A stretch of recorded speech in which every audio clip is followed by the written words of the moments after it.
Hey there, and welcome to this episode of Checkbox Other. Oh, I am so excited for you to get started. But before I dive into the amazing guest we have today, I have two things to share with you. First, well, I guess it's three.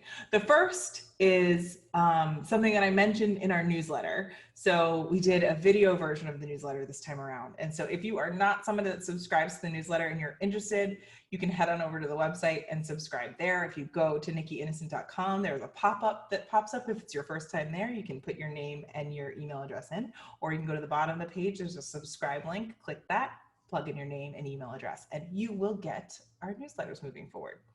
But what I was mentioning in there was where we're at right now with regard to the business, and then also where I've been at personally in the last 7 months of, what 2020 has been a roller coaster in a whole bunch of ways. And so personally for me, if you have listened to any of my TED Talks or really heard me talk about any part of my life prior to my entrepreneurial journey, you know that burnout has been a big part of it. And one of the things that's been happening in this 2020 that we're operating in is that burnout has been trying to sneak its way back into my reality each and every day.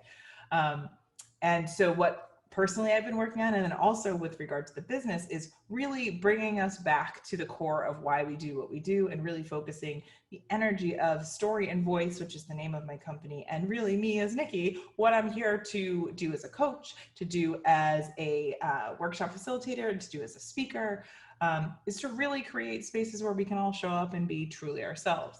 Not that I wasn't doing that, but I was doing it in a way that I was putting on my corporate Nikki costume and my corporate Nikki mask a little bit more than I would like to. So I say all that to say, we've got a couple of really exciting things coming up. And I also want to acknowledge why that was happening, because I feel like a lot of us, as we start entering August, we started to feel like, oh, okay, we've been operating in this kind of COVID, quarantine, social distancing, self-isolation world. And for the first, quarter of that, which, 3 to 4 months of that has been kind of survival mode and just making do with whatever rules are out there, or those ever-changing rules and the uncertainty, and just trying to survive and literally survive, stay alive for so many of us, keep our health where our health needs to be, and keep those around us healthy and safe. And then we had the uprising with regard to George Floyd's murder, and so much of what's been happening in our country in America, definitely for generations and generations and around the world. So much of us really having that foundation shaking piece of our day-to-day lives being shaken up just for the fact that we can't really go outside and interact with other people. And then kind of our ideological shaking for so many people, whether it's your first time talking about racial injustices and racism in America, or you've been talking about it for such a long time and you feel like no one's been listening, or in a space where things have been shaking up and there's been more conversation and more discourse. Again, I feel like I've mentioned this a couple of times on the podcast, but I want to mention it here because when you're operating in all this change, a lot of times as human beings, we operate in survival mode to try to figure out how to navigate these things, to reserve our energy the best way we know how. And at this point, for 5 months, almost 5 months into pandemic times, we're realizing that survival mode is not something you can operate with every single day. And it's definitely not a long-term solution. So I think a lot of us are in a point where the pandemic and the quarantine are not new news. This uncertainty is definitely not new news, but it is one of those things like, all right, are we going to have a clear path at some point? And when you're in that spot, to stay in survival mode exhausts you even more. And that level of exhaustion and that level of constantly being on and constantly protecting yourself from whatever threat is out there, and so much of it is an unseen threat with regard to COVID, it exhausts us and burns us out. And so if you're feeling any of that, I see you, I hear you, and I welcome you to recognize that that is a layer of additional exhaustion and effort on top of what happens in our hustle culture of America anyway, where we're expected to go all day, each and every day, be a productive human being in every way we can, to give 110% all the time. And so when you have that baseline, then you have the baseline that you've been operating with at 110% shake. So you have to give even more energy to survive. My goodness, it's a recipe. It's just a recipe for us all to be so worn out. And so I encourage you to do what me and my team are doing right now, to really take a moment to reflect, even if it's 5 minutes a day, to reflect on like where your energy feels like it gets more sustained and you can create energy, and where you're feeling exhausted and where you're dragging your feet so much because it's so tiring to do something, and really notice those things. And again, 5 minutes a day can do it for you. So I say all that to say that we are really focusing and bringing our focus back to the core of where this business has started. So women's leadership work and diversity and inclusion work to have individual connection and make real change happen. And so I say that to talk about a really exciting offering that we're putting out there. It's what we're calling 20 for 20. It's hot seat coaching. And what does that mean? Well, it means for 20 minutes and $20, you get 20 minutes of women's leadership coaching with me. And we want to make this as accessible as possible for people. So if you've been thinking about doing coaching with me, this is the perfect time to give it a shot. So we have limited slots, and it's going to be a first come, first served basis. And I'm not sure that we're going to do this again. We're just testing it out to see how it goes, because I really want to get a pulse on like what's going on with everybody, how we're feeling. And the main question that you're going to have to answer for yourself and for us to frame that 20 minutes is, what's the biggest obstacle, challenge standing in your way personally or professionally right now? What's making you feel stuck or feel lost or just holding you back? And so we'll spend 20 minutes. I'll get a little bit of background in you. We'll talk about that issue that's coming up, and then we'll come up with tangible next steps for something that you can try to really try to overcome and chip away at those obstacles that are standing in your way. So again, it's called 20 for 20. If you go to nikkyinnocent.com/20 for 20, so those 20s are the actual numbers, so 20 FOR 20, you'll find information there. Sign up, grab your slot before they run out. I'm so excited to get a chance to talk to you there. The other thing I will mention, for those of you that might not be up for women's leadership coaching or might not be qualified for women's leadership coaching, but you're interested in being in conversation and being in community around this diverse, inclusive, equitable future where everybody belongs just as they are, I encourage you to join us on our new platform, our new online community that is within Mighty Networks. And if you've never heard of Mighty Networks before, I am so excited for you to learn about it, because it is a woman-owned business that is a combination of like Facebook pages, Facebook groups. So that kind of, you know, if you've seen the kind of hashtag boycott Facebook initiative, it takes the pieces of community within Facebook and puts it also together with Teachable. And if you've never heard of Teachable before, it's an online learning platform where you can actually go and take online courses, whether it be paid or free courses that are in module settings, where you can have video, where you can also do live webinars. You can do a whole bunch of different things. So we're going to have all of that living in that same community. And it's a membership site in its own right too. So it's a free membership for this particular community, and you'll get to connect with people. And in a time where we're not able to be with one another, it's a wonderful place to actually make deep and meaningful connections in the digital space. And so we'll encourage you to come on there and introduce yourself and connect with other people that are in the D&I space, interested in women's leadership, interested in having their voices heard and talking about the times in their life where they felt other. Within this space, we're going to have some exclusive content. We're going to have some behind the scenes content about the podcast, about some of the programs that we're doing. You'll be the first to know about so many different things that we've got going on. You'll be able to be in contact with me and the rest of the team.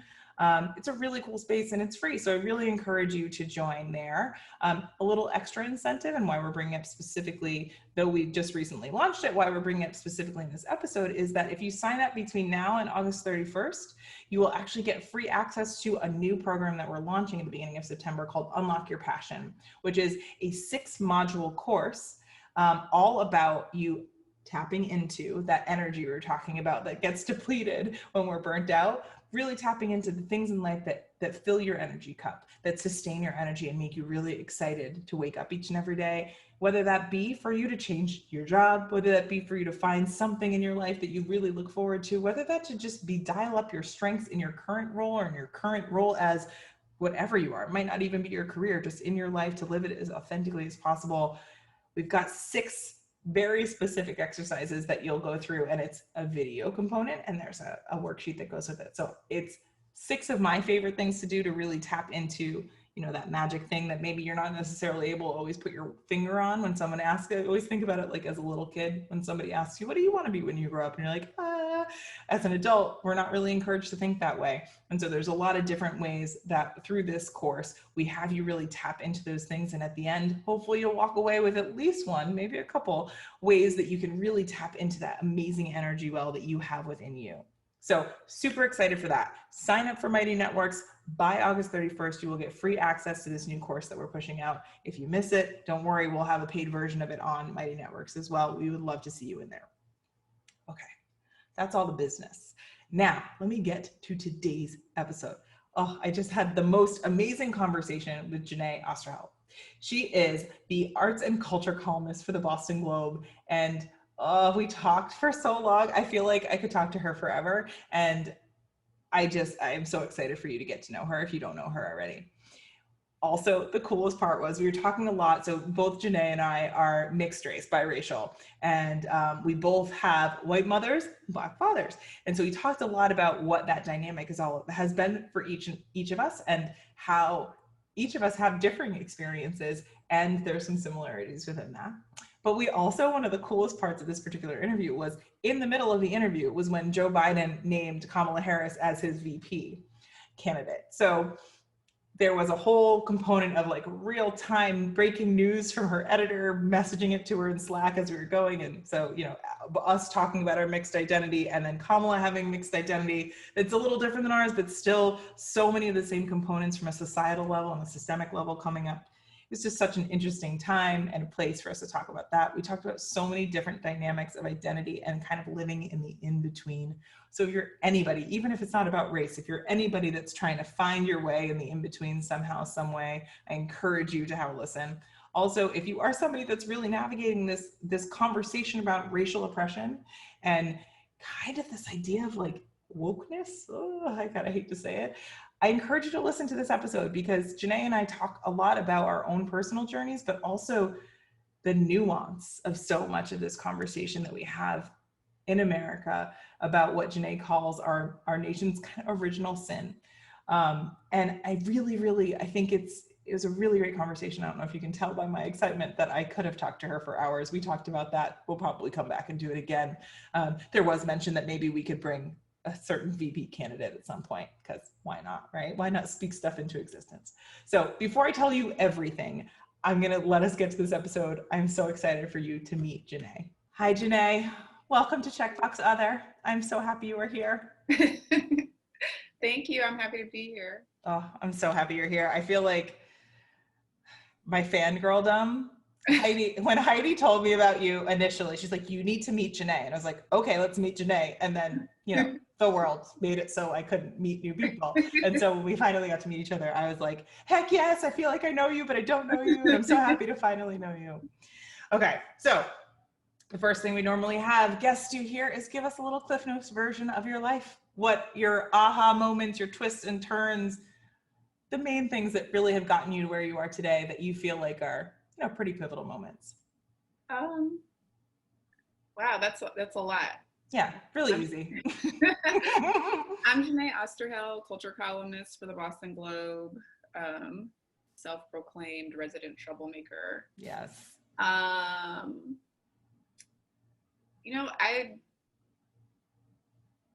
don't know, that's so many questions in one. If we're asking how I became a journalist, yeah, sure. I always loved writing. I was a nerd. I was an early reader. I was reading before kindergarten, and I was a latchkey kid. And as a latchkey kid, I was a latchkey kid in kindergarten, like at 5 years old. So as a latchkey kid, like coming home from school and like making my own peanut butter and jelly sandwich. There's only so much TV you can watch. So I was really into reading in book clubs, and whenever you love reading, you end up loving writing. So I was always writing poems and short stories. I was obsessed with the Phantom Toll Booth. I wanted to be Milo. Like, I really thought that I was that kid. I was like, yeah. Milo. So, like, hi, call me Milo. No more Jeneé, just Milo. Thank you. Yeah. So, I think, I always loved writing, and eventually I got into photography and poetry, and I thought I was going to go to art school for real. I just didn't have the support system set up for that.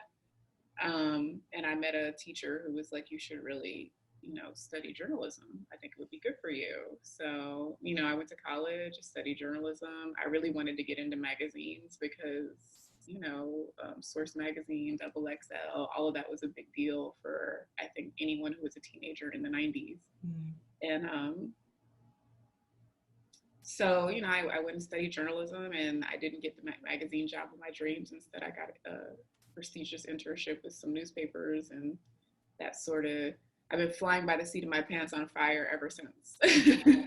I love it. I love it. And I think of magazines as having it feels like it's a combination of all the things you mentioned as a kid loving. Yeah. Having the visual component, having kind of that artistic component, having all different types of written medium within them. And so how has that, obviously the newspaper industry has had to shift and become more magazine-esque in the digital space in itself. How have you kind of found the newspaper space? And obviously, as somebody that is bringing culture into that space, how's that kind of all played out? It's a really interesting space to be in, because I came in, as the industry was shifting. I graduated the year Facebook was born, and we had MySpace and Mahente and Black Planet and all of our early, we were like the Napster, the Napster generation. So I really, in a way, it's like I came in as a lot of the giants were starting to tumble. It was like the first buyouts were happening. Newspapers were getting sold. Like Disney decided it was gonna, Cap Cities was gone. There was all kind of things that were happening in the newspaper business. And in some ways, it was hard because I feel like they didn't really know what to do with young people at that time, because they were still looking at old models and old ways of doing newspapers, and like these weird, like, oh, you got to start on, the night desk, and you moved it. They were just looking at an old ladder. And I came in right away and got hired into features after my internships, which normally doesn't happen. And I was literally one of 3 Black people on the entire floor. And, I was covering arts and entertainment and culture and nightlife and music.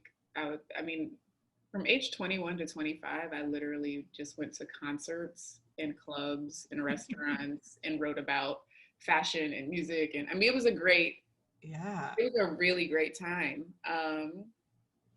But it also was hard because you're in this sector that nobody your age and nobody who looks like you really rocks with, because historically it has disenfranchised people who look like you, think like you, act like you. So it's like, who are you writing for and who's getting the content? And that's it's like wrestling. It's like, I just feel like you're always wrestling, you're always fighting the tide. And, it's easy to swim in the pool. It's very hard to swim in the ocean because you are wrestling with the waves. And I feel like that is what being Black, especially being a Black woman, is like in traditional newsrooms. It's like you're always swimming against the tide. And it's just like, it's a constant interrogation of yourself. And I've never had a Black editor, so even though all of my editors have been immensely supportive, I think it does wear on you to sometimes have to constantly explain certain cultural things. If I write about Friends, no one makes me say, the 90s show that stole from Living Single. Right. If I write about Living Single, I literally have to say, well, I don't have, but to the newspaper world, an editor will say, can you explain what Living Single is? And it's like, I shouldn't have to do that. Right. Like, why is everything that is like mainstream culture, white culture, I understood, but if it's anything other than that, it requires explanation and definition. And it's that type of thing that makes you really just want to destroy and set afire all of the gatekeeping and all of the hierarchy, because I don't want to have to constantly be in a, it's like Toni Morrison says, like the function of racism is to keep you exhausted in explaining your very existence. Yes. So yeah, it's been a hard road, but it's also, I would never pretend like I didn't, strike gold, because I was very lucky. I became a columnist at age 28, which is unheard of for anybody Black or white. And I was a columnist at age 28 at the time at the Kansas City Star. At that time was a top 50 newspaper. It was before McClatchy gutted everything, and everything is what it is now. But it was a big thing. And I'm a columnist at the Boston Globe now, and I don't take that for granted, because there's not a lot of people of color who get these types of positions. So it's like I know it's bad, and we're all out here fighting and trying to overhaul the system and create equity in real estate for people of color and LGBTQ plus peoples. But I also do feel like I have an immense amount of privilege, because it's rare that someone can say, I've been in the business 18 years and I've been a columnist for most of those years. Yeah. An underpaid columnist, but still a columnist, still a columnist. Yeah. And those years give you the ability to showcase so much of how that underpaid dynamic is shown. Yeah. Right? It's not just like, oh, maybe it was a bad year. It's like, no, it's a systemic dynamic here. Yeah. The interesting part of even just that explainer piece, as you're talking about, like, I talk a lot about, and I'm sure you do as well, because you have that power of the pen, but having the ability to be the person writing the story so often is not something afforded to folks that are not dominant in whatever identity group. And then to take that limited real estate that you're given in a traditional newspaper and have to take so much time explaining things, like that I just keep thinking of, like, the additional space between the commas after living single that don't need to exist after friends. How that's not only is it that there are folks that don't have the pen to write about, but when you do give them that pen, you ask for there to be space taken up and time taken up that is valuable time and space, in order to just really get to the point of what we're talking about, rather than to buffer and to explain away, so you take away from the point of it. Exactly, especially because in newspapers, even though everything's online now, real estate is still real. Like, you don't have endless space, right? You have X amount of words. So it's like, if now I have to spend 2 or 3 sentences explaining a Black thing to you, that's bullshit. You've just taken away, like, my rhythm, soul, and, like, the point, the direction. And those are things that other writers don't have to do. I think there's also this thing that happens that's I love Du Bois. I think Du Bois is amazing. I wish I could have, if time travel was real, I would love to go to the World's Fair in Paris and see what he did there. But I don't believe in the talented 10. And I feel like that type of exceptionalism and that Black exceptionalism exists in media. You see it. You see the same 10 to 15 names on the mainstream, and it's like it's like those 10 people, those 10, 15 people, they know each other, they share each other's stories, they get all the TV spots, and all the, their stuff goes viral every time they write. Right. And then you got to think about all of those folks at all those other media companies that have been doing this work for years, that don't have that privilege, platform, or luxury. And it's because we literally function as a society in this way that it's like, only these are the ones, Black excellence, and it's these ones that we're going to listen to, read, amplify, and support, and everyone else is just whatever. And I think it's another underbelly that we don't talk enough about, that hierarchy that exists in all things, and it happens in media especially. So it's like only 1 or 2 people can, or it's like, if the movie critic's gonna go cover Queen and Slim, that's dope, and he's dope. But as a Black woman, I'm going to go cover Queen and Slim too. Right, right. My gaze is different from the white gaze. I don't care how liberal you are. Like, right. gazes are different. And it does matter for people of color and Black people to be able to write about and amplify arts that come from us, culturally come from us. Like, it's, like, I'm not going to feel like I have to ask permissions for that. Yeah, exactly. So yeah, it's just there's a lot of race and gender and identity and culture things that happen, and especially, you know, even with the Jewish community, I see it happen to Jewish journalists all the time. Like, you know, things that go on during Yom Kippur and things that go on around Christmas time and how Hanukkah gets erased. And there's just a lot of things that happen in the newsroom culture if you are not like a white, straight person. Right. That, I mean, it's just, you know, media is a direct reflection of society. So of course it's broken as fuck. Right. And what's amplified in society too, like the marketer in me is like, well, not only is it you talking about your groove and keep, you know, it's not just the writer, right? It's not just the journalist. It's not just the person creating, but it's also the person receiving it. And especially as we've become such like a 140 character tweet society, that like, if I need to take all my time and my space to explain that stuff to you, maybe your attention won't be able to stay here with me as well. So if I could just tell you without having to explain why I'm telling you, or put the white lens on it and just tell you about what's happening and not have to add all the other descriptors that you don't necessarily use for other folks, just listen to the thing that I'm talking about and get the meat of why this is such an important cultural movement, artistic expression that you need to be putting in your life and feeling and experiencing. Yeah, I don't think people understand like how much wrestling, how much boxing, you know, a journalist does, especially a Black journalist or any journalist that comes from the other checkbox. Yes. But especially a Black woman journalist, like all of the wrestling that gets done before a piece, like people read a piece and they're like, oh, you read this piece. And it's just like, you have no idea, like many things that happen before I type the first letter on the keyboard. Like, you know, there's so many discussions that happen. And then just, you know, silly stuff, you know, you got to talk about the pictures and what picture you chose and like why they chose that picture. You know, there's like all these different hands. Somebody might write a crazy headline and you didn't write the headline. So now you're wrestling about the headline. And it's just,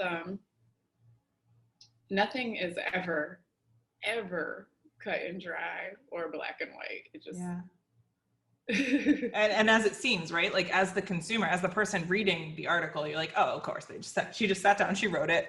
Here it is, you know. Again, this kind of instant gratification piece to it all. That's like, well, if you could tweet, so then it just must be a long form version of that. It's like, no.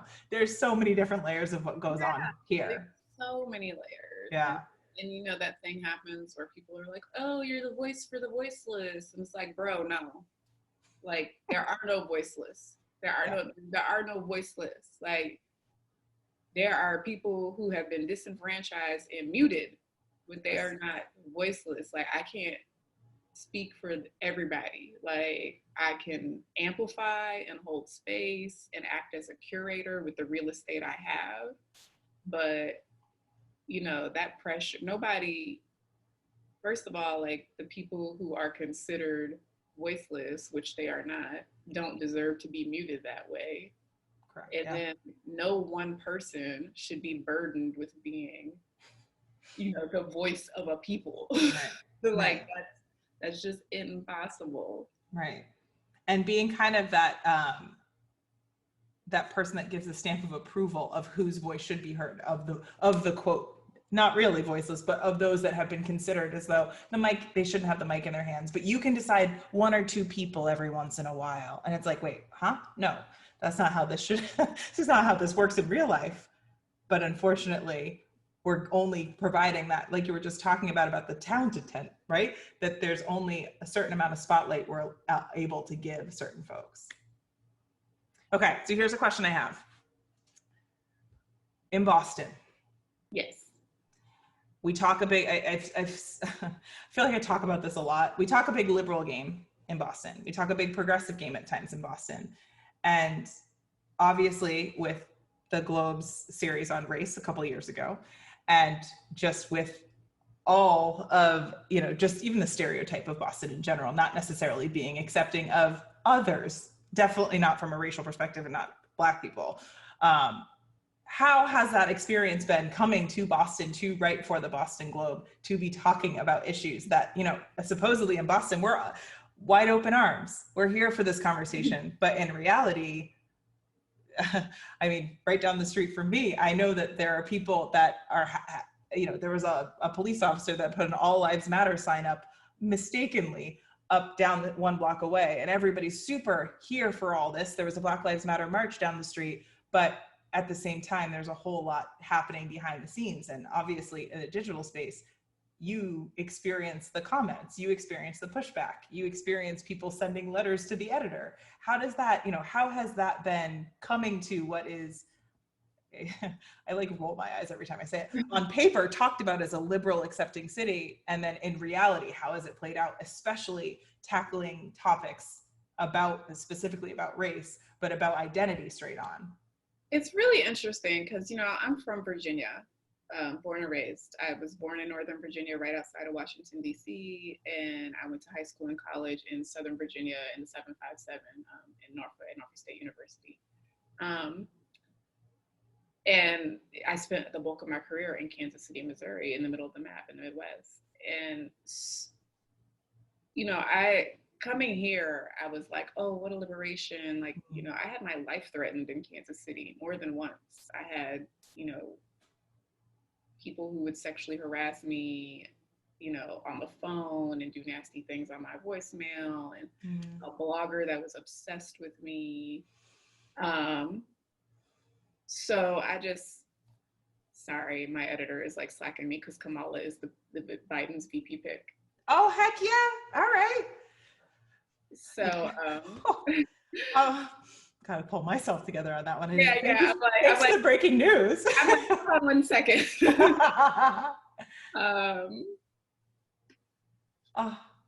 Yes.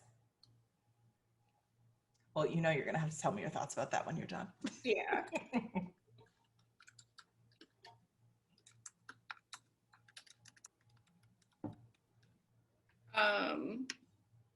So, I come from this place where I was literally being gaslit, yes. Kind of by a city, like by, not just one person, but sort of collectively by the city. And I was so excited to like come here because I was like, oh, it won't be as bad. Yeah. I definitely didn't think it was a utopia because I had been a Neiman at Harvard before. So I had been in the area. So I'd seen what it was like out here, but I just was like, it's going to be so much better. Like it won't be perfect, but it'll be so much better. And it's weird. I try to explain it to people like, no one has threatened my life here. But living in Boston in some ways feels worse because at least in the Midwest, I knew what I was dealing with at all times. I knew who was really nice and who was really for real about their racism. Right. In Kansas City, it was like having someone punch you in the face, maybe like once a week. You're getting punched in the face, or you're catching a beat down, like you're getting fully jumped once a week. Right. Here, and you can see it coming. You see it coming. You're like, oh no, they're coming to beat me up. But here, it's like being covered head to toe in mosquito bites every day. And not being able to itch them because they're not really there, right? They're not, and it's like you never know when you have mosquitoes. That's how mosquitoes operate. Like you're like, oh, and I feel like that's what it's like here, and that's almost worse. It's like to be covered in mosquito bites every day to me is so much worse than to get jumped once a week. Because everyone prides themselves on being liberal and on being like, oh, this is such a great place. I'm just like, this is a place where, I came out of CVS in Brookline early on when I first moved here, and an old white lady literally was screaming at me to get out her way. I was not in this woman's way. I was the only Black person in a group of non-Black people. None of them said anything. None of them helped me. And she didn't tell them they were in her way at all. It was just me. Right. And it's like, this is the kind of thing that I deal with all the time. I got racially like one of the security people at the Boston Globe, like racially profiled me in the news. Like, I was still in the, like, it's just, they're like, how could they did the whole retail thing? Like, how can I help you? Right. I'll let you know. I'm good. Thank you. I literally was like, who are you talking to? Yeah. Like, could not be me, sir. Like, I work here.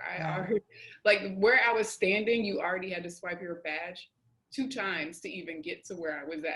Right. So it's like, you really think that I got past 2 layers of security into this floor and don't belong here? Right. Yeah. And then, you know, you deal with people who pride themselves on being so open-minded, who say stupid things and write terrible headlines and have problematic views, or they make assumptions about you. Like, you know, they think they know where you stand on things because you're a Black woman. And it's just like, word, you know. Because, you know, Black women are a monolith, obviously. Yeah, we're a monolith. It's like, we all think alike. It's just like, it's very interesting. I don't read the comments, so that's not an issue I have. Oh, good. I mean, I had such a, you know, I dealt with so much actual physical hate mail in Kansas City and voicemails and like people getting my address and phone number and things like that. So I quit looking at comments a long time ago. So I don't even deal with the comments at the Globe. The emails can be horrible. But overall, I've gotten to a place where I have released myself from like feeling tethered to readers. And I mean that both good and bad. And I don't mean to insult good readers. Like, I love our readers. It's very sweet to be so supportive, but I do feel like once you go down the rabbit hole of I'm going to engage people, it's hard to, I know from experience, from all the years that I did it, it's very hard to draw the line in the sandbox and to know what email is going to be bad and what email is going to be good. Right. And it's just not healthy for you. I mean, I had a therapist literally say to me, "You're in an unhealthy relationship with your job. Like, it's an abusive relationship." And it is. And we have made journalists feel like this is just the way it is. Like, you're supposed to deal with this. And that's not. It's mentally not healthy. I was like, literally, I feel like I was disappearing and nobody was noticing. Right. I was losing myself in my career before I even got to the Globe, and no one was noticing that I was being eaten alive by the hate mail, by the trolling, by the excessive gaslighting. It's like no one noticed, because to them it's like, oh, this is just what you should be dealing with. Right. It's just how it is. And it's just like, and it's easy, I think it's very easy for white newsrooms to say that to their Black journalists, because their white reporters get hate mail, but it is not the same. And it's just like, I think it becomes very easy for them to kind of be like, you'll be okay. Right, you got this, right? You've seen this before, it's fine. Yeah, it's fine. Or, you know, or they'll ask you how you're doing. And I know they mean well. They're like, how are you? Right. And it's just like the very next day, they're like, so what you got for me? Right. And it's like, rest, my G. I need to rest. Like, that's emotionally exhausting for me in a way that it is not for some of the other writers. Right. And it's weathering a storm that you don't see, unfortunately. You're asking me how I'm doing, but you don't even know that I'm still in the middle of it. That part. Yeah. Yeah. Okay. Well, you know, I feel like specifically, I'm super excited to talk to you, because as I know, when you and I at the end of the March, when we were talking about being biracial, yes, and specifically growing up with white mothers, it was something that I was so intrigued to hear your perspective on, because you're doing work about this, but also we're both individually doing our own personal work navigating this dynamic of race being a topic of conversation for everyone all the time. Yeah. Whereas, like, when you are somebody that is kind of in the racial in-between, race is part of your kind of baseline every day. Yep. The conversations that are being had of what are you, and, you know, whatever comments you might have come through all the time and every day. But one of the things I remember kind of asking you almost immediately was, hey, you know, I feel like there's a lot more conversation about being mixed race, but so often I feel like folks that have so much more experience talking about their race when they're mixed race are folks that have had Black mothers and have had mothers that create this space of kind of that more vulnerable, intimate conversation to really dive into your racial dynamics. And so my question to you was like, hey, did you have this experience? Because like my mom and I were just like having this conversation now. How has, you know, how, and I know specifically in one of your most recent articles, you talk very specifically about your dynamic with your mother, and your racial dynamic and racial identity was overtly spoken about. How have you, you know, personally, but then also it being somebody looking into this space of having conversation around race, how have you seen that kind of trend around talking about being in that in-between? You know, it's really interesting.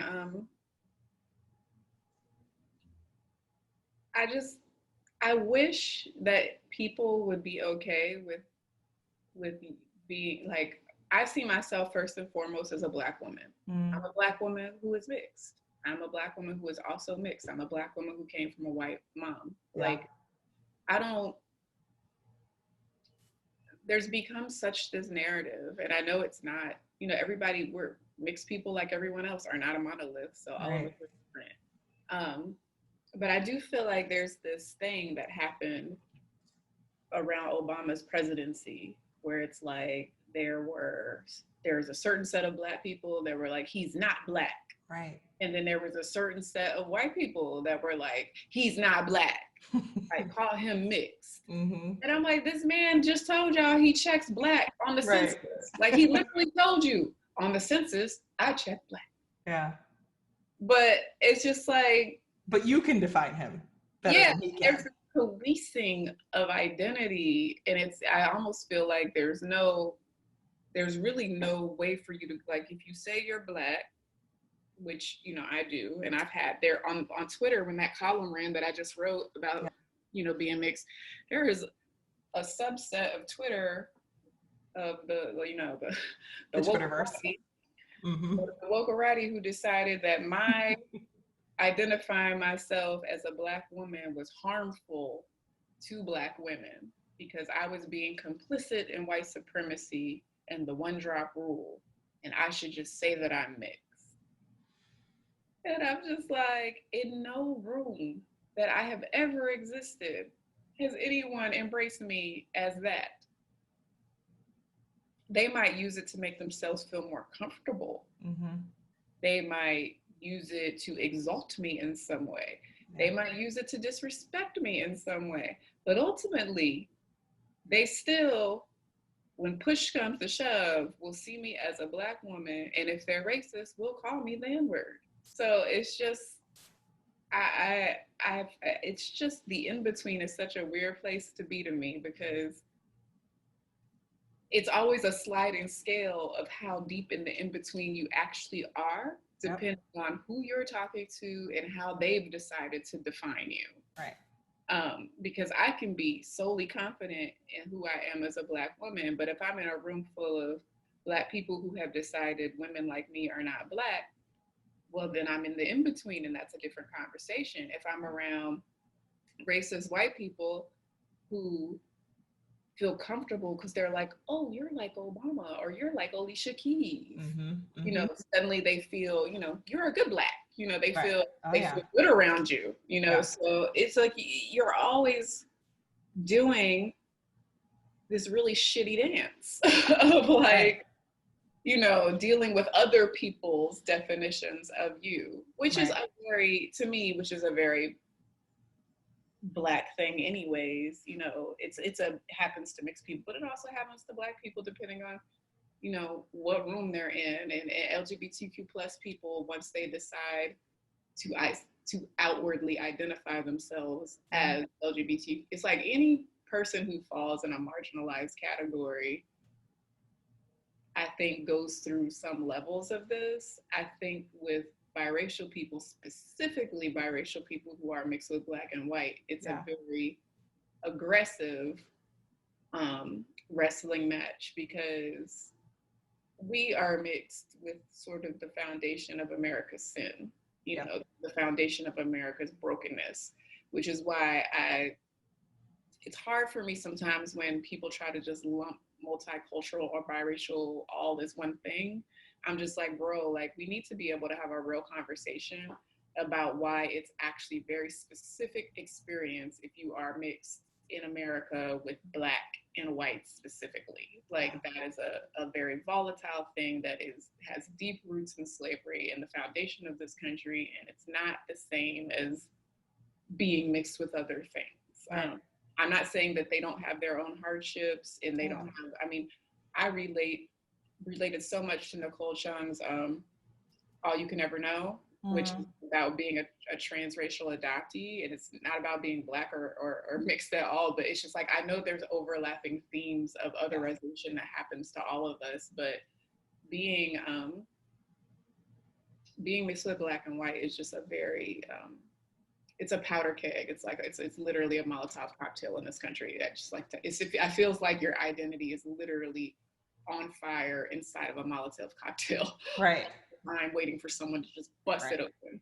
Exactly. And the interest, one of the pieces of what you mentioned, it actually just brought me back to the comment about living single and friends, that not only are you having to defend, explain your Blackness, your whiteness, your mixedness, your identity racially, but you're also having to navigate that with whatever the definition in between those two commas that person you're interacting with has as a definition of what Blackness is and what whiteness is and what being mixed is.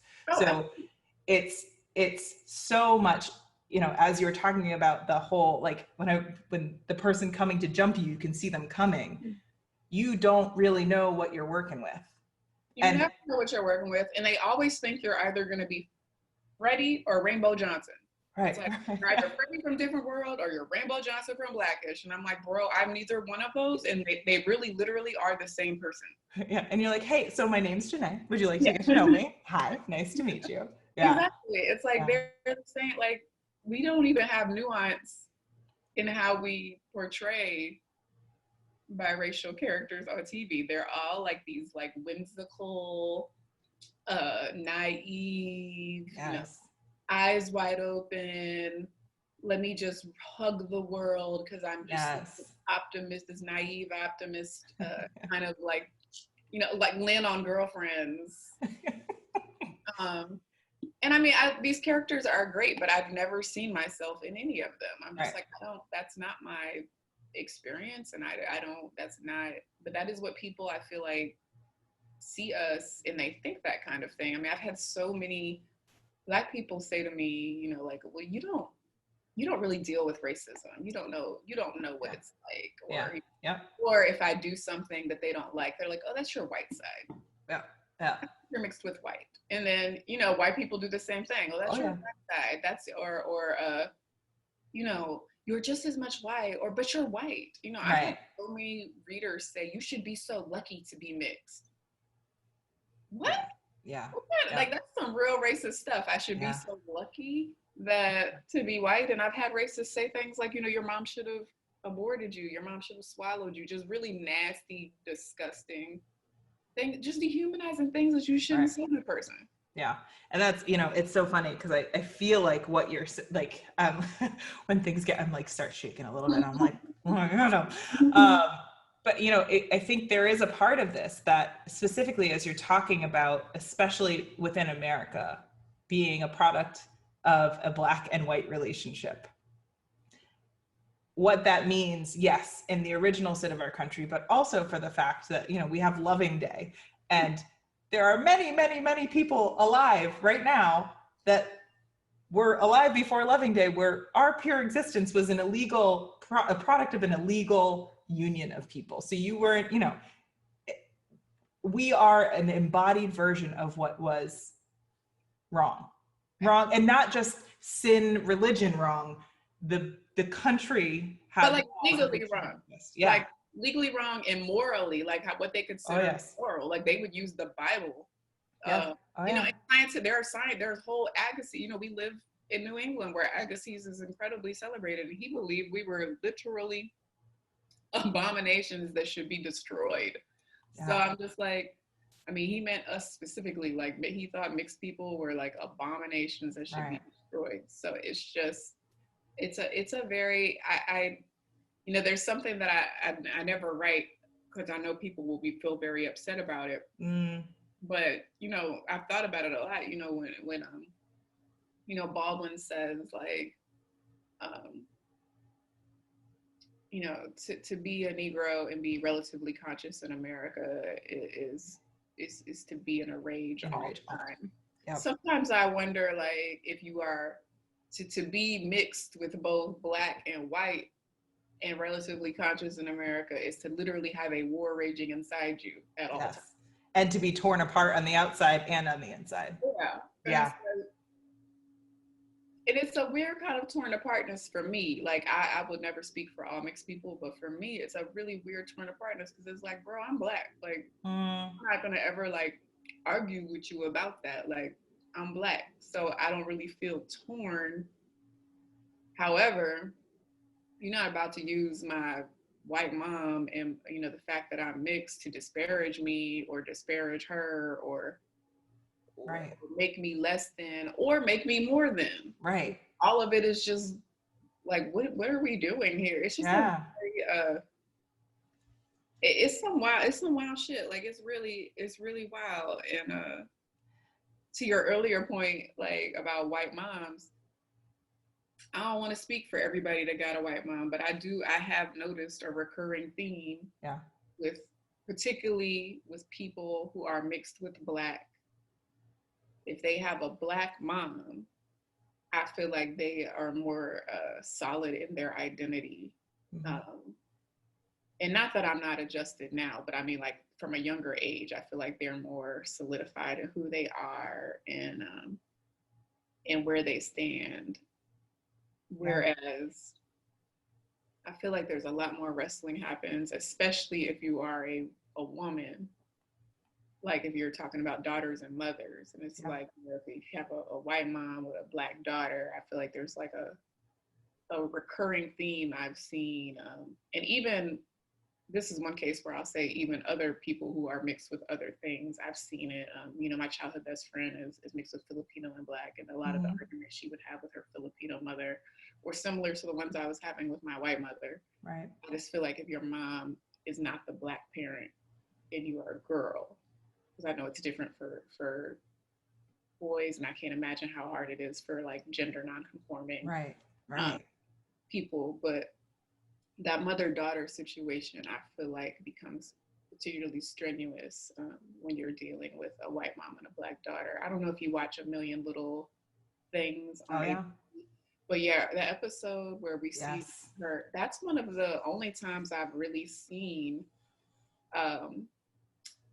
mixedness dealt with on primetime television in a way that I felt was a little more realistic. Yeah. That episode where she's dealing with her mom and talking about having a baby and you know, the baby being Black. It was so much. They logged in so much in a 5-minute scene that I just thought was really beautiful. And they did it again with that movie, the Beyond the Lights movie. Yes. Where the mom is, like, obsessed with, like, exalting the daughter. And, you know, that's another thing I see that happens when, you know, it's your little trophy now. You know, Saviors. Yeah. Yeah, it's like, oh, my little, I'm going to fetishize my mixed child. Like, right. You know, you see the hashtag mixed babies or whatever. Like, it's, you know, it's so interesting because I feel like all of this, everything, aside from what you were talking about, the Million Little Things piece, I sent that to my mother immediately and was like, there's so many, like, 'cause I think for me personally, I grew up in a very white space. I knew I was not white, very much so, in the experiences in my life and the fact that I was not white. But I also grew up in a home with my mother that was white, in a school that most of the people were white. We did not talk about race, right? Because to talk about race in a white space means that you have to acknowledge whiteness. And so my mother and I, at this point, are having more conversations about race. And so I have actually found that the ability to have things represented outside of our conversation is so important. And I think, as we were talking about before, being able to see some version of yourself on screen, or something you identify with on screen or in a book or in an article, makes such a big difference, because so often if we're gaslit or we're silenced, we've never had the experience of practicing it out of our mouths or even hearing it from somebody else. And so having that experience of being like, oh, it's okay. I've had that it's not just me. I've had that in my brain this whole time. It's okay to talk about this, or that's one way you can talk about it, or even better, that's not what my experience was. I can share what my experience was in juxtaposition to that. Absolutely. Absolutely. It's like getting that representation, but it's really hard. It's really hard to talk about that representation because colorism is real. So it's like very hard to get in a room and say, hey, we need better representation of what mixedness looks like, particularly mixedness with Black and white looks like on television and on film and in books. Right. Or, you know, oh, we need more nuance in how we represent light-skinned Black women, because there really is a recurring trope of them in all things. Yeah. But it's hard to have those conversations because it's hard to say, hey, I need to fight for this real estate and nuance of this real estate when colorism is so real, and even the problems we have with the representation are still on the top of the food chain and celebrated and exalted and treated like, you know, gold. So it's like really hard to be like, oh yeah, you should be like, we need better representation and we need this, when it's like, bruh, like, Viola Davis should not have to fight as hard as she has to fight. Right. She's literally like one of the best to do. Like Regina King, give her all of the things. Michaela Cole, give Michaela Cole everything. Everything. Give her everything under the sun that she wants. Yeah. But it's just like, you know, we see these women and men who like are some of the most talented in the world, and people are like, oh, they're the Black Meryl Streep, or they're the Black whatever, and it's like, bro, no. Viola Davis is Viola Davis. Regina King is Regina King. Like, you know, these people are who, you know, Issa Rae. Like, so it's really hard. And to me, that's the in between I grapple with. It's not like I feel like, oh, I have to figure out a way to connect or relate to my whiteness or embrace whatever that means. It's like, I'm thinking like, how can we add nuance to Black biracial representation, and even like nuance in the light skin, you know, what's been made out to be light skinned women on television and film and books. Yeah.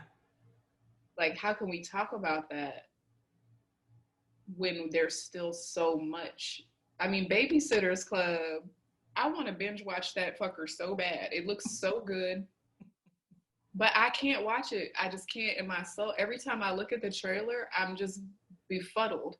They did all this work to make it so diverse, and there's no dark-skinned Black girl. I'm like, it's one of the most diverse castings I've seen as far as like their identities and personalities, but they're all like brown paper. They're all beige. Yep. And I'm like, bruh, like, I want to be excited because you have a mixed girl who actually has like her mixed parents versus mixed identity, which is what we normally see is like biracial Black people who have Black parents. Right. We never really get to see an interracial couple, largely because America still don't like seeing white women with Black men. Yeah, just watch that Cheerios ad. Exactly, watch the Cheerios ad. Like they really don't like seeing. It's why Helen was Black. Like the Jeffersons, Helen was Black, Tom was white. It wasn't gonna be a vice versa. Yeah.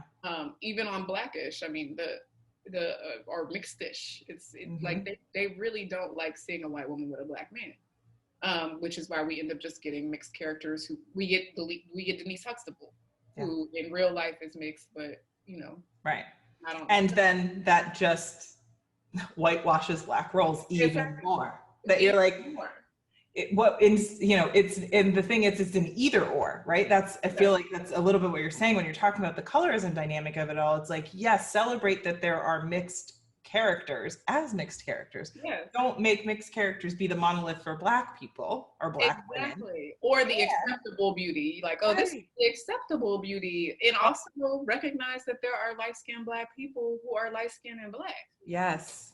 who, not that we're any less Black, but they're light skinned and Black and came from 2 Black parents. Like, right. and let that be a thing without them having to be stuck up or Yes. aloof, or, you know, the many tropes attached to who they are. And it's like we can't even get to that conversation because what has happened to dark-skinned Black people is so messed up that it's like I don't, like the column I just wrote, I've been holding on to that for a long time. And part of it is because I really meant what I said. I mean, there's really there's no room for a Black mixed girls blues, because the things that are happening to our darker brothers and sisters is just so disproportionately wrong that it almost just doesn't even feel like it's our time to be having these conversations. Like, bro, like, there's just so much bad happening. And I know it's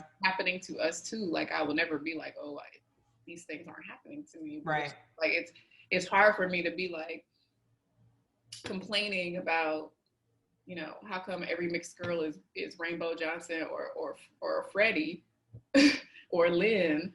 You know, I most related to Lena off Different World, Jada Pinkett's character. Jada Pinkett isn't biracial, but that character, like, how come we never see a mixed girl that acts like that? Like, we never see a mixed girl that acts like that. And I'm just like, that's who I related to. Like, give me more of that. But I don't really feel right arguing about that when I'm looking at a trailer for Babysitter's Club and everybody's beige. Right. It's like all these little brown skinned girls, you couldn't get the little girl from Queen Sugar. You couldn't get her because she's amazing. Yeah. Like, well, and that there's not room for both. Like, again, I think that there's 2 white girls. They had 2 white girls in the cast, so you couldn't get a Black mixed girl and a Black girl with 2 Black parents. You couldn't have both of them. Right. Have both of them. Like, there's we don't have a shortage of Black actresses, and we don't have a shortage of Black child actresses, like, or actors. Like, the young Black Hollywood is bursting with talent. It is. Yes. And they are far more than beige people. There's plenty of brown skin, dark skin, beautiful young actors and actresses. Like, it doesn't always have to be Zendaya and Amanda and Yara, who I love them all. But there's room for more than that. Yes. Give people their flowers, give them their things. Yeah. Yeah. And I think, you know, it kind of goes back a little bit to the kind of, when you're talking about how being mixed has this like naivete or this hopeful, this kind of like, the world is such a good place now. And, you know, again, you mentioned this earlier too, the word dehumanization, that even if you're glorifying or vilifying it, neither of those dynamics make people human.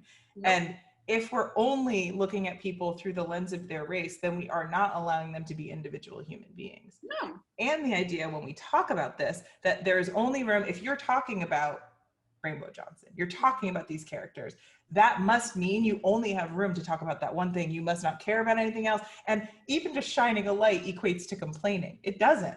Yeah. It equates to shining a light on something that for so often has been in the shadows. And once you start wedging your way to putting that stuff in the light, you can put so much more in the light that's behind the shadows.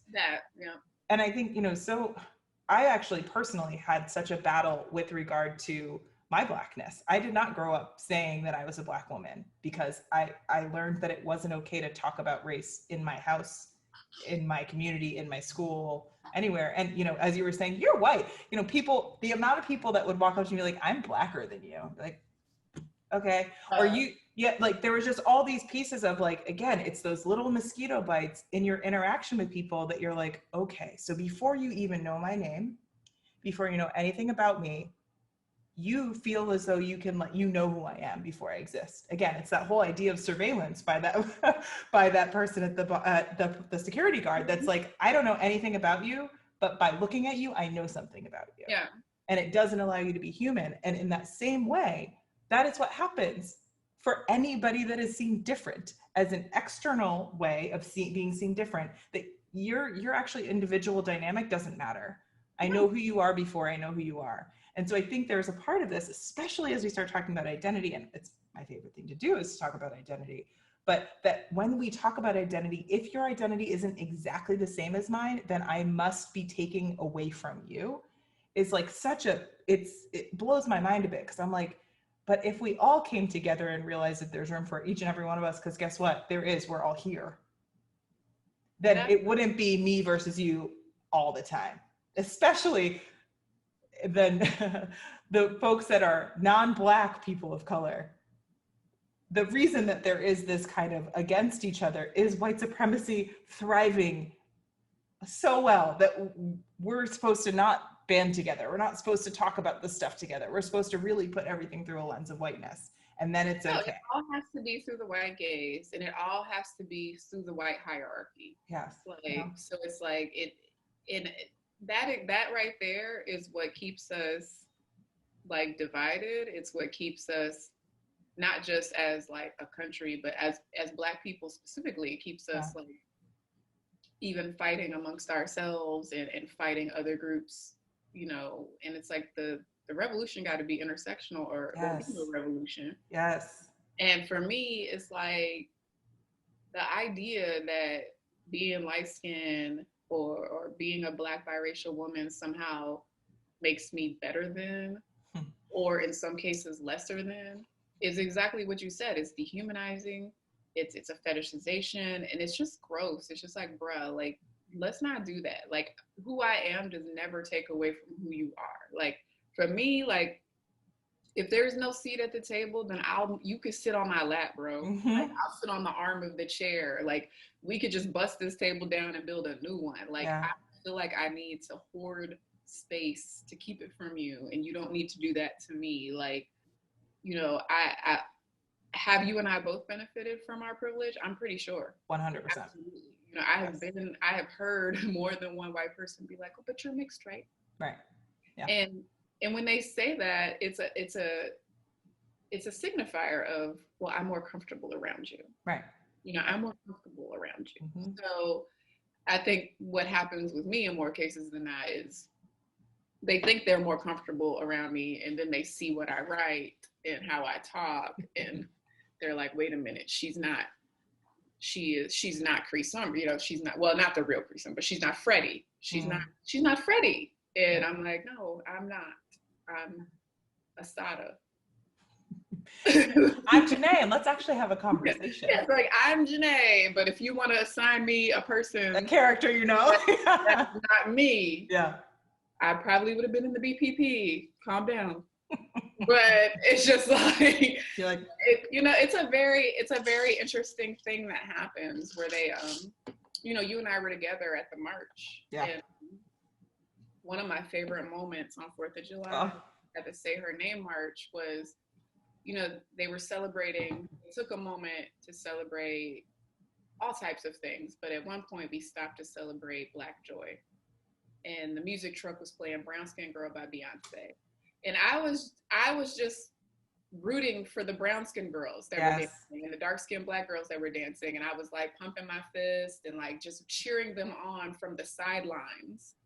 And a group of them came directly to me and pulled me into them, like, dance with us. And it literally, I mean, I'm choking up now just thinking about it, because I was very cautious, and I've been cautious ever since that song came out, because that's Beyonce made that song for brown skin. I mean, she's literally, this is her holding her space, and so I didn't want to be like, I'm gonna dance in the middle and take their space. Yeah. So the fact that, you know, I'm rooting them on, and then they're like, no sis, dance with us, like, you're a brown skin girl too, like, that meant so much to me. And for as long as I have a good memory, I'm gonna hold on to that memory forever, because that's how it should be. We should be able to as Black women be in that type of space together and just see each other and be together. And I still feel like I'm always going to hold space, because I know what privilege looks like. But the fact that they were like, actually, come be with us. Yes.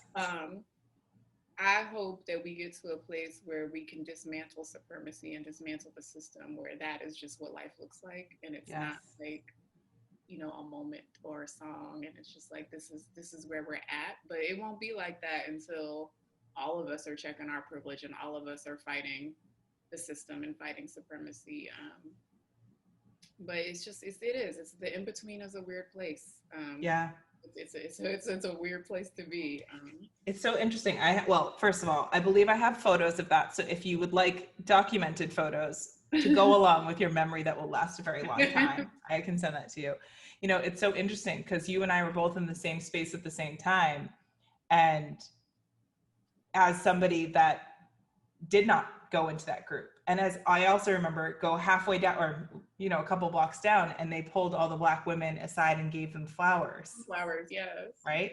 And I say them because I felt like, well, those flowers are not for me. Right? Those flowers I know. And again, this is where I was talking about before, about having the experience and just longevity of being proud to identify with and say out loud your Blackness, and space to do that. Because, you know, I've always been very afraid that I'm going to offend, because I've said this in a podcast before, I'll never forget in 6th grade, because again, in 6th grade was the first time I like went into a school that wasn't the school I grew up with everybody around me, and I was the darkest one around for the most part, that I had a girl come up to me and say, "Are you with us or are you with them?" And I was like, "What? Hi, I'm Nikki. What's your name? I'd love to meet you." You know, that was my way of operating, because I had never, like, my father, who's a Haitian, a Black man, we never talked about race. I knew it, I felt it. As a 3-year-old, I remember kind of being that white representation when we'd go into like gas stations. Like, I remember those things. Yeah. And with my mother, she even said to me recently, like, "I've never thought of you as Black." I'm like, "What? You haven't? But what about all those times when like you tried to put like your hair stuff in my hair and it didn't work, or all those times that like all the white things didn't work for me," you know? And it's not that there's something wrong, but again, we were talking, you know, if it's not your experience and not your vision on the world, sometimes it's hard to see other people's unless you're actively aware of your blind spots. And so it's so interesting to have had that same experience with you, and to be in my own journey of this and be like, you know what? I remember, I mean, you were just talking about being pulled into dancing, and I was feeling chills through my whole body, because I remember feeling how powerful that was as a bystander, not even going in there, being like, that's the most beautiful thing I've seen. No, you know? It was such a good feeling. Like, when they said Black women come get your flowers, I knew I was going to get flowers. I've been identified as Black woman for a long time. Yeah. So, like, that, to me, I am a Black woman. That's not a question. For me, I was like, oh yeah, these flowers are for all of us. Yeah. Because I remember looking back, and then you didn't come, and I was like, well, Yeah. Heidi said to me, Heidi goes, "Go get it." And I was like, well, if there are other women that want them, I want them to have that first. At first, and I was like, I know, I remember you looking at me, and I was like, I was just like, I was like, I'm not gonna, like, everybody's journey is their journey. Yeah. Yeah. So it's like, I'm always gonna get flowers, but if they're saying Black woman come, but on the same you know, on the same path, on the same march, you know, I'm not gonna take up space in a space that is specifically for dark-skinned Black women and brown-skinned Black women. Right. Because I know what that looks like, and I know how that goes. And I also, it's you know, because you've been through it, you know, there's a thing that happens where there is often a question mark hanging over our heads wherever we go. So sometimes in spaces like that, people might see me and you, and they might be like, oh, you know, they're Iranian, or they're, you know, people speak to me in Spanish all the time. Everyone assumes, and I'm assuming, yeah. Oh, you're Cape Verdean, or you're whatever, and so, you know, there is a mindfulness that comes along where you kind of, I just feel like I've gotten to a place now where I'm just like, I can't live according to your question marks. Right. So it's just like, I'm just who I'm Jeneé. I'm a Black woman. I happen to also be biracial.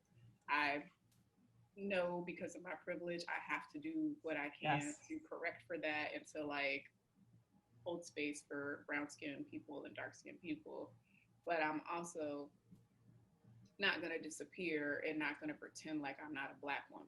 Like, I'm not going to, you know, if someone says, hey, Black women, raise your hand, I'm going to raise my hand. Yeah. So it's like, you know, it's weird, because for a long time I thought I was free from the in-between. Yeah. But it's like, I thought, oh, I've bust free from that. Yeah. I'm not stuck in that place anymore. But like, talking it out with you, it's just like, you know, we're always kind of, Yeah. it's like a sliding scale of in-betweenness. Right. With a sliding scale of purgatory. Of like, Right. you know, how do I best do this to hold space, but also affirm myself and be free in who I am. Yes. And I'm not gonna not be free in who I am for your comfort.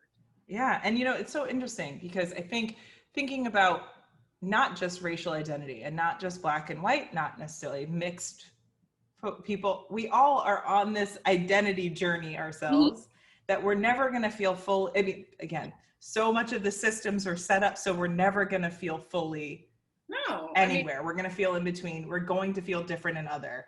And the power of even you just saying like, I thought I had figured this out, but you know, we have experiences in our lives that kind of shake us on our foundation a little bit, and we figure that out and we get a little stronger in that area. And without that opportunity to challenge or think about or even discuss it out loud, which is why I think so many of your pieces, specifically the piece that you did about you and your mother, but also even the piece that you did about the wing, I thought was really important because it was a conversation I was having in my head about like the feminism dynamic and really what was happening and the intersectional feminism that was happening there. That again, in my head, I knew that I didn't really, I felt in between about how I felt about it. But okay, outwardly, I have to say one thing. But to have you bring the conversation to light and to be able to really work through it, having those arenas and those spaces to actually explore and shine, not necessarily complain, really, because I think it's so important to have that space for conversation and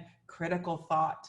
Oh my goodness, I know it's a scary thing for us to not be certain. That word. That word. You can't have critical thought. Yeah. Oh my God. Like, I just, again, like we're in a space right now that, yes, 140 character tweets, but we're also in this space of like over certainty. And you use the Baldwin quote of like being in a rage, right? But we are in this state of outrage all the time to the point where like, you're either outraged so bad that your voice doesn't work anymore because you've been screaming, or you're outraged so you're so blind that you don't see what else is happening, that when you're at that space of outrage, there is no room for people to have real conversation or thought or learning or progress within their own understanding of their own identity and those around them. Well, one of the hardest things too is like, there's no room for nuance. Yes. And it's like, and we are nuance. Like, let's be honest, we are nuance. And I don't like that. I don't like this or that. I mean, I am this or that about the president, and I'm this or that about racism. You know, like there are some things that we have. Like, I want to be clear. There's some things you got to be this or that. Or, you know, ain't a little racism ain't okay. Like, we gonna be anti-racist or not. Let's be honest. There's no such thing as a microaggression. It's exactly. Exactly. It's all aggression. So it's like, there's some things we have to be this or that on. But then another thing right now that I feel like is scary for me is watching people decide like, this is what it is. And I'm just, or this is the truth. And I'm like, actually, many things can be true at once.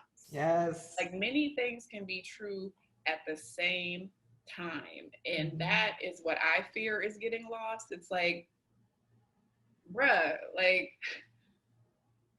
Cardi B and Megan Thee Stallion can also be Orishas. Like, you know, everybody wants to be like, oh, WAP is terrible. This is so hypersexual. This is so bad for our children. And I'm just like, the same people who are saying this are the people who went to Freaknik and were listening to Little Kim make a Sprite bottle disappear in her mouth. So I'm just like, but it's just like, Black is King comes out. Yes. Black is King comes out, and Black is King is amazing. I wrote about Black is King. You know, it's beautiful. It's the regality and the richness is gorgeous, and we deserve to have that.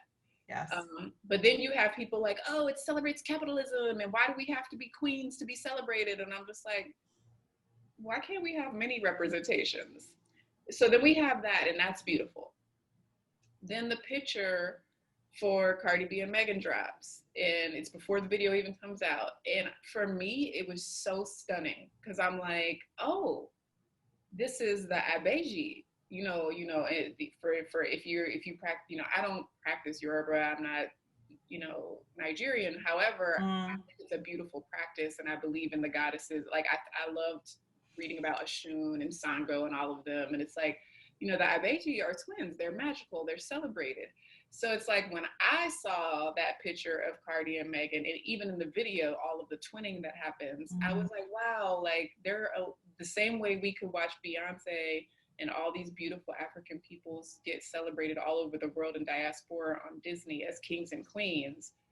I am getting to see ghetto girls who grew up like I grew up and who are ghetto girls like me, like be Orishas too. I'm looking at the picture and I'm like, look at these Orishas, like look at these Abeji, look at these twins, like, yes, like let's love them. Let's love them. Let's celebrate them. Let's own this. Let's have this authorship and agency as women. And how come men are the only people who get to benefit off of our sexuality and our womanhood? Our pleasure. It's like I'm thinking about Adrienne Marie Brown and pleasure activism, and it's just like, you know, it might not be how you do things, right? But that doesn't mean that it's a bad thing. It's a very interesting thing that's happening, and I know that that's taking us away from mixedness, but not really, because because Cardi B is really very much other. You know, she's a Black woman, but she's also a Dominican woman, and there's a lot of racial politics around, you know, who she is and what she represents.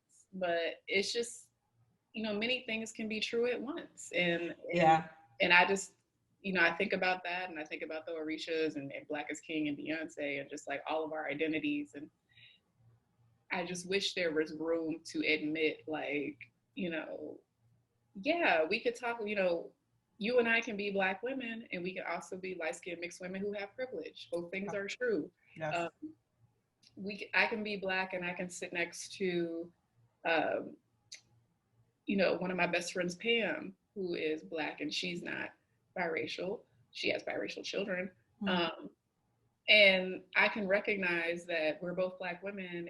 And even though, you know, she hasn't got her life threatened the way I get my life threatened, and she doesn't get trolled every day. Right.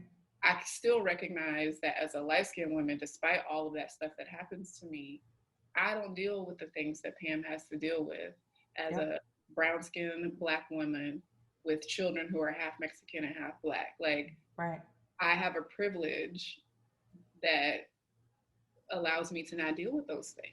And I have to recognize that. And it's like many things can be true at once. But just like Pam also, you know, we have this long-standing sisterhood. She knows what I go through, and never once has she been like, well, it's because you light skin. Or, you know, she always has my back as a Black woman, as a Black girl. She's like, okay, no, you are magic. Like, she literally, like, she says that to me all the time when I'm having a bad day. You are magic. So it's just like, you know, many things can be true at once without us having to take away from one another or exalt in this way, like that pedestalizes talented tent again. You're separate from, and the, you know, the separate from, the like, oh, you are, which is why, you know, why I brought up Cardi and Megan in the first place, is like, to me it means something to see them look like Orishas. It's just like I want people to understand, like, yes, like the ghetto is gorgeous too, like you know, the strippers are gorgeous too, like they're all queens. To me, they're all queens. So it's just like, you know, or if they don't identify as women, I've been doing this thing lately when I don't know what people's identity is. I'm just like, you're a crown. So it's just like, you know, they're all crowns to me. Like, they're all regal to me. They're all deserving and worthy and matter. It is just, until we could talk about non-white people through a lens of worth and equity and value, and like everybody that is non-white also matters. I think we're going to continue to have these problems, because there's going to be that whataboutism. It's going to be the, you know, the John Leguizamo, like, where are the Latino Emmy winners? And it's like, bro, actually been a bunch of y'all just don't accept them because they're Black Latinos. Right. And it's like, we can have a like, I do think it's important to have all people of color that are in Hollywood get celebrated and get roles and get representation. But I also, it's one of those many things can be true at once. It's like, it's true that we need better representation for all these different people of color and LGBTQ plus people. Yeah. But also it's true that it's mad weird and inappropriate that you use the celebration of Black people as your point to be like, what about me? Yeah. Yep.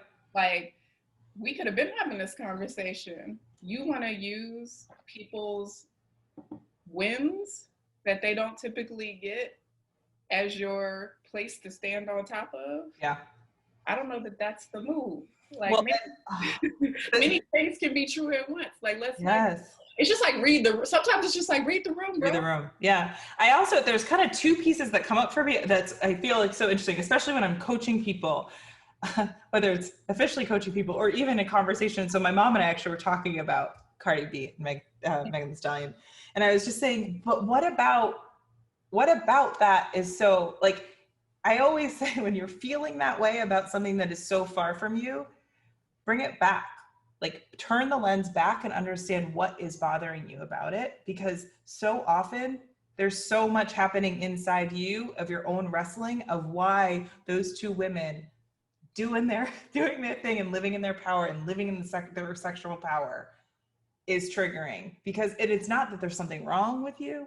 It's that there's a whole bunch of socialized messaging that you're walking around with that is causing you so much unrest.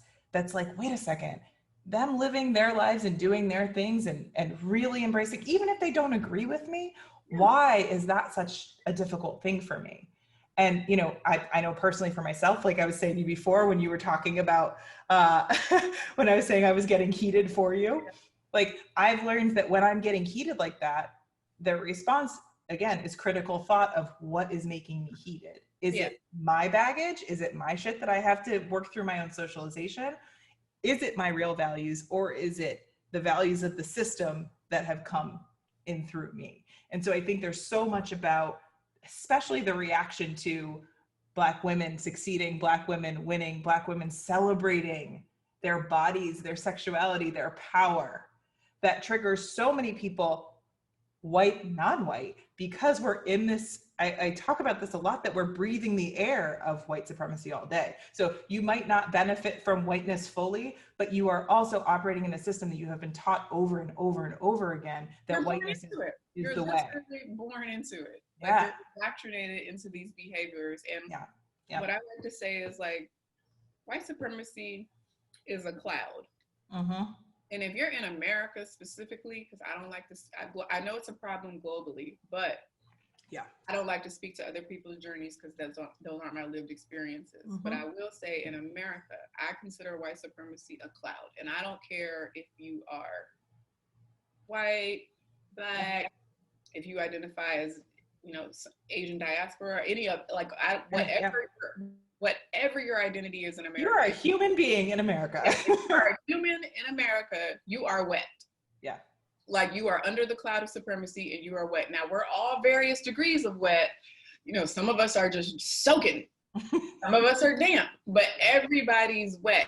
And it's like, until you can understand that, like, misogyny is an arm of, you know, supremacy, like colorism is an arm of supremacy, economic disparities are, it's like all of these things. So it's just like everybody suffers from it to a certain degree. And it's just like, you know, our anti-woman, anti-sexuality, I mean, that, I know I grew up, you know, just not wanting to be called a hoe, because I feel like mixed girls, especially light-skinned Black girls, get sexualized, and, you know, it's like, oh, you know, she's a stuck-up hoe, she's fast. Mm-hmm.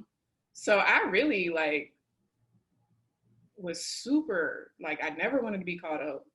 I never wanted to do things that would, like, make me get called that. And it's like, now, one of my favorite things that has happened post Nicki Minaj, because even though Little Kim existed and Trina existed and Mia, I mean, there's so many amazing Black women who came before the new school women that are here now that were sexual. However, I feel like we secretly rap their lyrics and whatever. It wasn't a full-on hoe liberation that it became post Amber Rose, Nicki Minaj generation where it's like, this isn't just some like rare moment. It's like, no, this is who we are. Like, you know, Minnie Riperton and Little Kim and all of them, they were the OGs of it. But it's like what the younger generation is doing is actually saying, this is not just an obscure moment. Like we, like, you know, hoe is life, you know. We are, you know, I'm pro hoe, pro, you know, pro LGBTQ plus, but it's like seeing that for me was very liberating. And it was just like, you know, is it nasty? Yeah, but is it sexy? Also, yeah. It's like, and is it their choice? Is it their choice? Is it my choice for them? No. It's like 1,000%. It's like their choice. And it's just like, why are you so, what is it about, it's particularly a Black woman's body? Yes. That is so hard for y'all. Like I'll never, you know, Janet Jackson's titty ruined the world, according to the world. It's like, oh my God, we saw a titty. Like, that you drink milk from as a baby? Like what men have their shirts off on that TV. You celebrate in movies? Yeah. That you have under your bed in magazines. That part. That Justin Timberlake, who is the one who unveiled the titty, right, goes on to have a successful career. He has never done. You put Justin Timberlake's catalog next to Janet's catalog, it's incomparable. He's no Janet. Right. He's not an icon. The next year or two, he went on SNL talking about his dick in a box and got an Emmy. Yep. And I'm just like, so that will stick with me forever, that a white man unsheathed a Black woman's titty and she was ruined. Canceled before cancel culture. She, like, literally, she was the beginning of cancel culture. It's like she was canceled. And then he went on to benefit by singing about his dick in a box. Yep.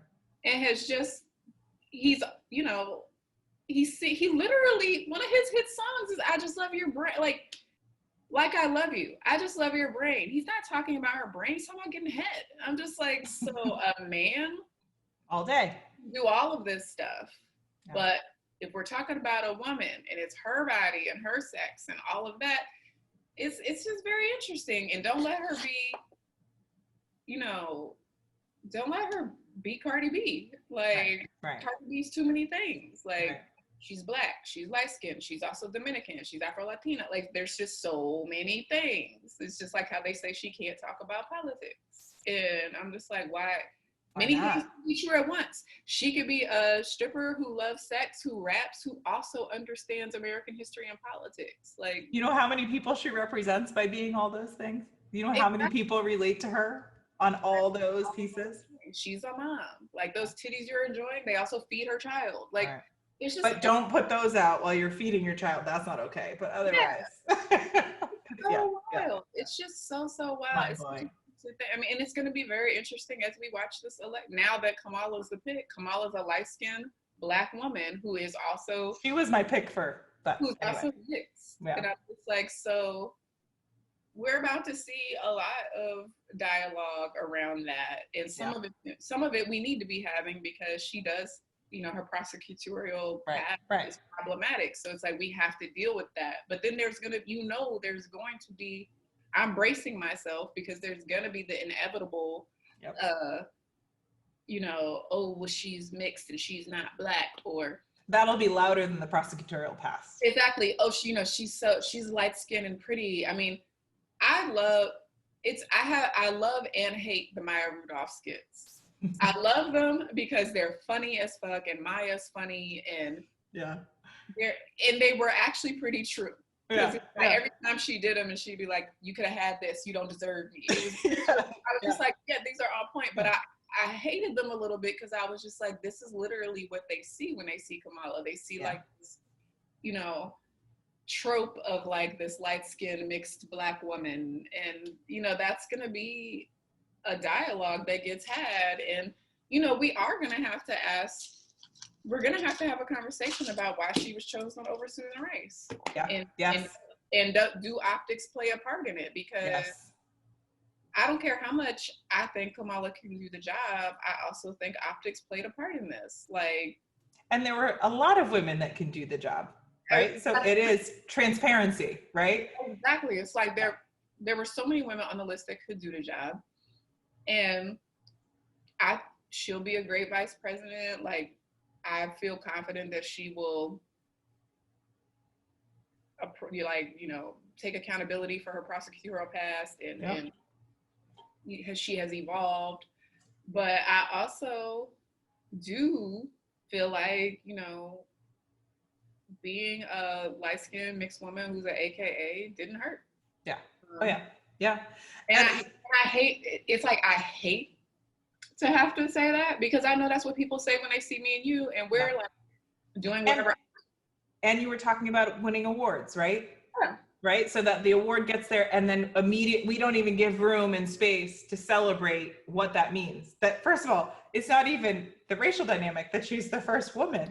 Like, we lose that in the mix because there's been months and months of this talk of there was going to be, it's already old news. It's like, no, this is still new. This is still important. There's, even just, there's a part of me that is hopeful that, her holding Joe Biden's feet to the fire in the debates, like, there is a part of this that's like, she's not shying away from difficult conversations. No. There are going to be difficult conversations no matter what. And yes, again, someone will always be offended by the existence of a woman in a space of power, and add any other, and that outrage gets louder and louder. The extra others, and it's just like, it's a hard conversation to have, because it's like, when people say that about you or me, and they're like, well, they're light skinned or they're mixed, so, and it's just like, I can never say no. Yeah. Like, I am talented.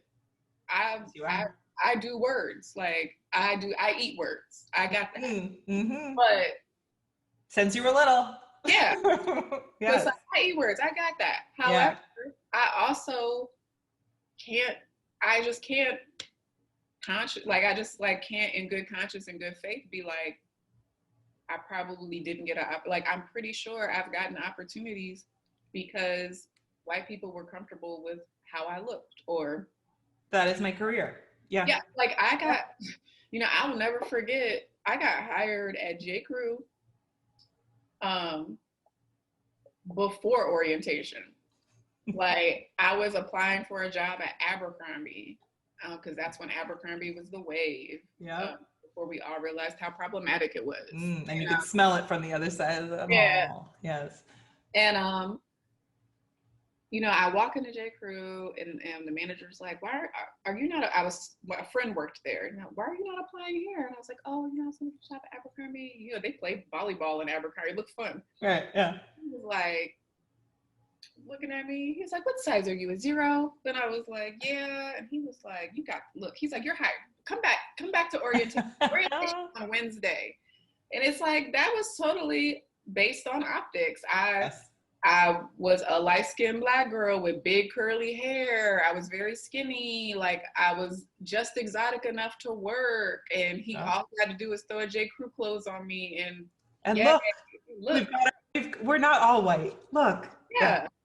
So it's like, I'm sure that a version of that has happened to me in journalism, where I've gotten opportunities, or people wanted me in the room because it's like, oh, she's Black, but she also makes us feel good, or she looks a certain way.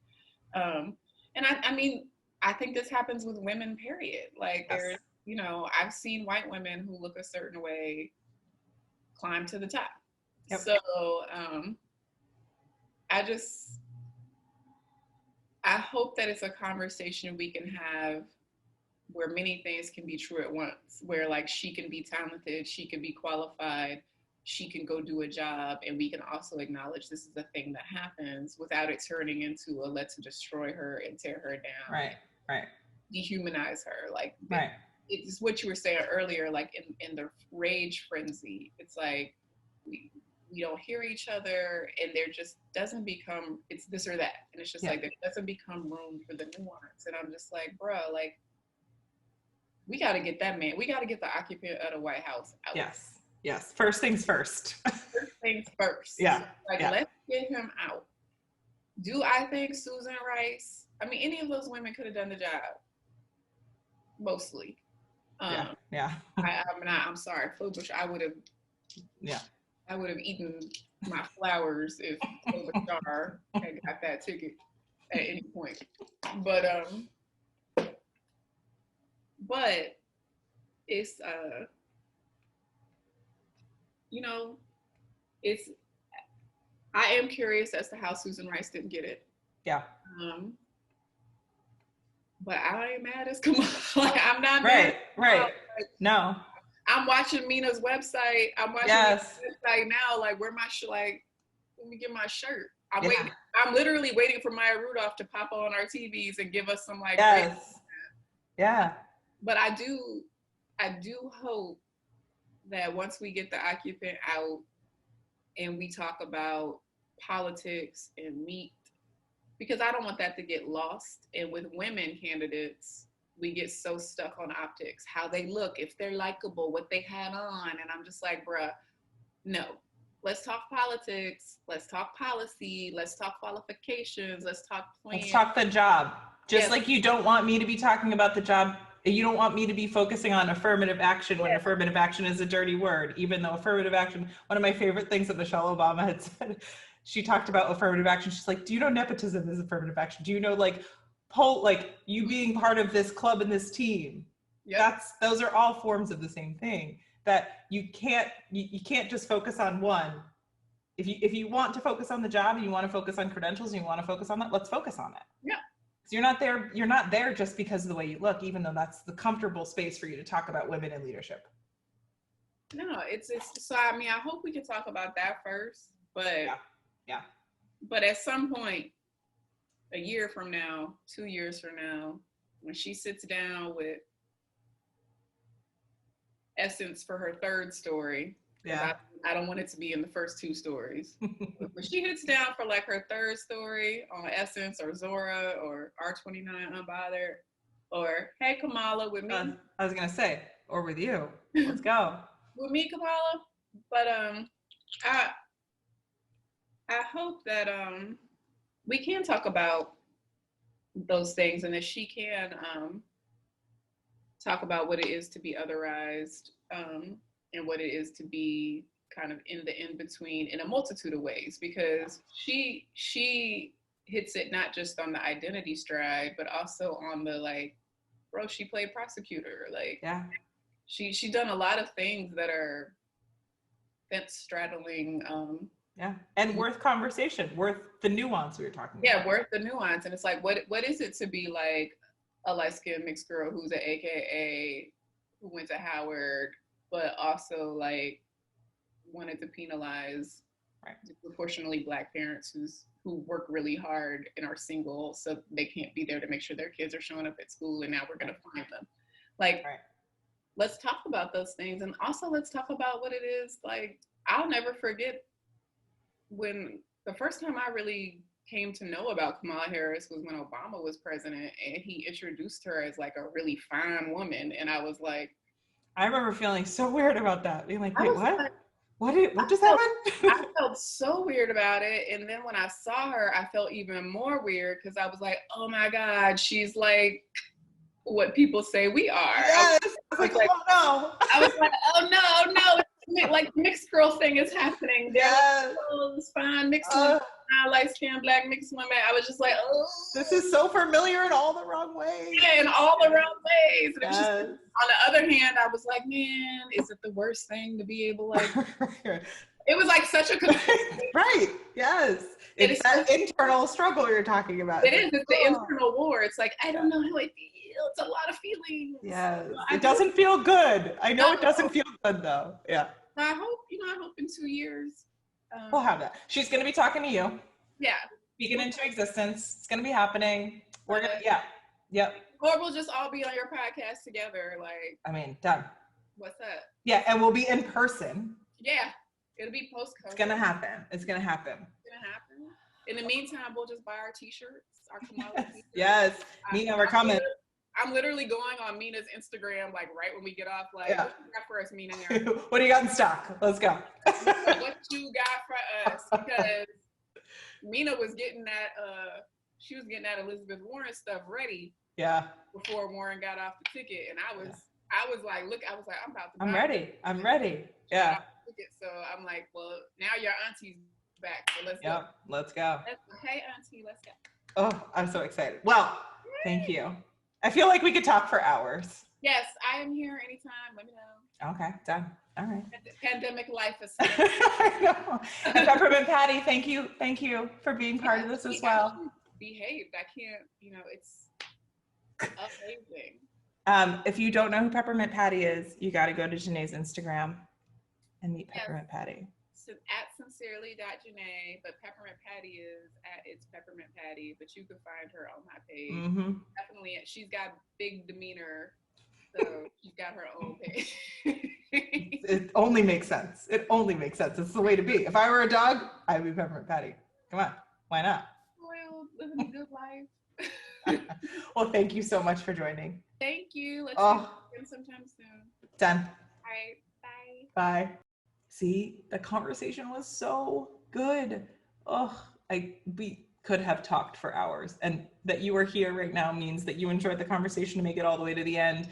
I can't wait to hear what you think. So if you want to let us know what you think, you can email us at info@NikkiInnocent.com or drop a DM on Instagram, message us on Facebook, whatever.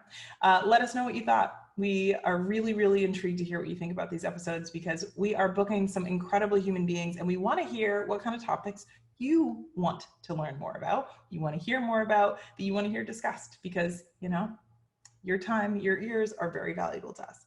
So again, head on over to any of the ways you can contact us on social media, drop us a message, or comment on the posts about this particular episode. If you want to email us, you can head on over to our website. There's an email icon on there, or you can just email info@NikkiInnocent.com and you'll get my team and we'll get in contact with you. And I hope, the last thing I'll say is, if you're listening on Apple Podcasts, we'd love to hear, have a rating and a review from you. I found a new review recently that just it made me feel so good about life and all the work that we do to make this podcast happen. And so if you've gotten to this point, I'm hoping it means that you liked this podcast. The last thing I will say is show notes. We're going to have a show notes page to go with this episode, because there were so many things we talked about. And I encourage you to go follow Jeneé on social media. She talked about her Instagram handle. We'll have all the links to her stuff and to her articles. Oh my goodness, are they good, in the show notes page. Oh, my friends, it was so great to spend today with you. And I can't wait to be with you for the next episode of Checkbox Other. Until then, have a wonderful, wonderful day.